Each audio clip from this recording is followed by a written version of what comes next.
29 de enero del Evangelio según San Marcos. En aquel tiempo Jesús decía al gentío: el reino de Dios se parece a un hombre que echa semilla en la tierra. Él duerme de noche y se levanta de mañana.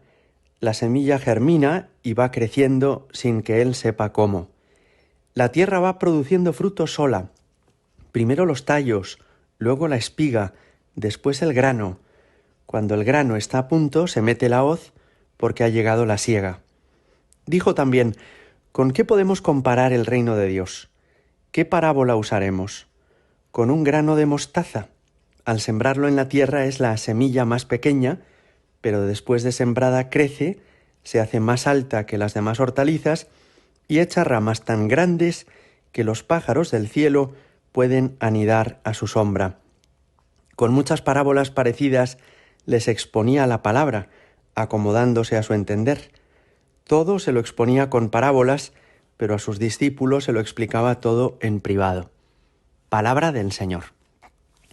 Escuchábamos ayer el pasaje de Jesús como el sembrador que siembra la semilla y que cada uno de nosotros somos esa tierra que le acoge.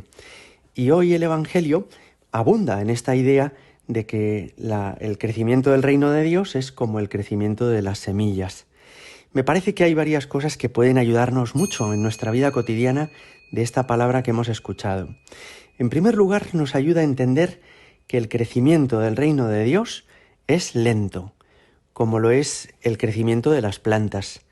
Y por eso conviene no impacientarse y también no vivir tenso o nervioso, porque lo propio del reino de Dios es crecer así, paulatina, progresivamente. Esto podemos decir de nuestro crecimiento espiritual, interior, y también del crecimiento del reino de Cristo en el mundo, es decir, de la presencia de la Iglesia y el crecimiento del número de los discípulos de Cristo en el mundo. Creo que esto es muy importante. Cuando a veces nos entran prisas, cuando pretenderíamos dar mucho fruto de una manera inmediata, quizá lo que nos mueve no es un puro amor de Dios, sino tal vez pues nuestro deseo de éxito o nuestro deseo de ser reconocidos por los demás, ¿no? No, el crecimiento de la Iglesia ha sido en la historia así, como el crecimiento de una planta, que tú te asomas un día a verla en el tiesto y te parece exactamente igual que el día anterior. Y solamente con el paso de las semanas, de los meses, de los años, es como se va viendo ese crecimiento ya de una manera patente, ¿verdad? El padre Mendizábal nos decía que las prisas no son de Dios, decía él, y distinguía entre la diligencia y la prisa. La diligencia es la actitud de tomarse las cosas en serio, de ser trabajador, de esforzarse, mientras que la prisa es una impaciencia que en el fondo es falta de confianza en los planes de Dios y en el ritmo que Dios quiere imprimir a las cosas. Una segunda cosa que entendemos de esta parábola que el Señor nos pone es que de la misma forma que las plantas tienen una fuerza en sí misma, la palabra de Dios, el reino de Cristo, tiene también una fuerza en sí mismo. Dice el Evangelio: la tierra va produciendo fruto sola. Es decir, que el que cuida un jardín o el que cuida una parcela hace bien en tomárselo en serio, en regar, en abonar, en podar, pero puede estar tranquilo sabiendo que lo lógico, lo normal, es que den fruto las plantas que ha sembrado, porque tienen fuerza en sí mismas. Esto es también muy importante. Nuestro crecimiento espiritual o el crecimiento de la Iglesia no es el resultado de nuestra tarea y nuestro esfuerzo, sino de la fuerza que en sí mismo tiene la gracia de Dios. Cuando la gracia de Dios entra en el corazón de una persona, la va transformando interiormente, va haciéndola mejor, va santificándola. Cuando el Señor comienza a estar presente en un barrio nuevo o en un pueblo, pues el Señor mismo se encarga de ir transformando ese ambiente, de ir haciendo crecer su presencia alrededor. También esto es muy importante porque nos ayuda a vivir con esperanza. Es decir, a no poner toda nuestra confianza en nuestra astucia, nuestro trabajo, nuestra diligencia, sino poner nuestra confianza en que es el Señor el que conduce la Iglesia y el que va santificando las almas.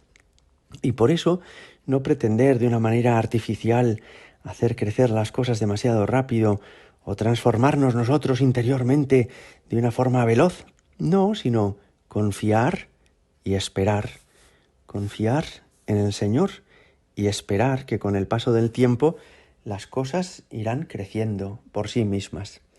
Hay una última cosa que me ha parecido muy preciosa, muy bonita de este pasaje, y es que San Gregorio Magno, este santo padre de la antigüedad, lo comentaba y explicaba la diferencia entre ser semilla, tallo, espiga, y lo explicaba como etapas del crecimiento espiritual.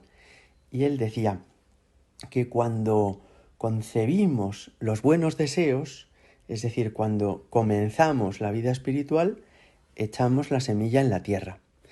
Que somos hierba cuando empezamos a obrar bien. Que somos como la espiga cuando llegamos a la perfección, cuando una persona se santifica. Y que, en fin, al afirmarnos en esta perfección, es decir, al llegar a la virtud plena, es cuando podemos representarnos en la espiga llena de fruto.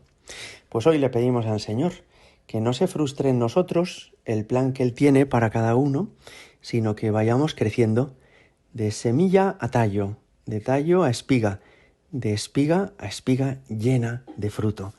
Y que así, cuando llegue para nosotros la siega, que es el final de nuestra vida, que es cuando el Señor corte nuestra presencia de esta tierra, podamos llegar al cielo llenos de fruto. Ojalá que el Señor nos conceda vivir con diligencia y al mismo tiempo con paz y paciencia. Si la Iglesia crece y se extiende, es lo normal, es la propia fuerza de Dios que está en su interior, y por eso hemos de confiar y tener esperanza. Gloria al Padre y al Hijo y al Espíritu Santo, como era en el principio, ahora y siempre y por los siglos de los siglos. Amén.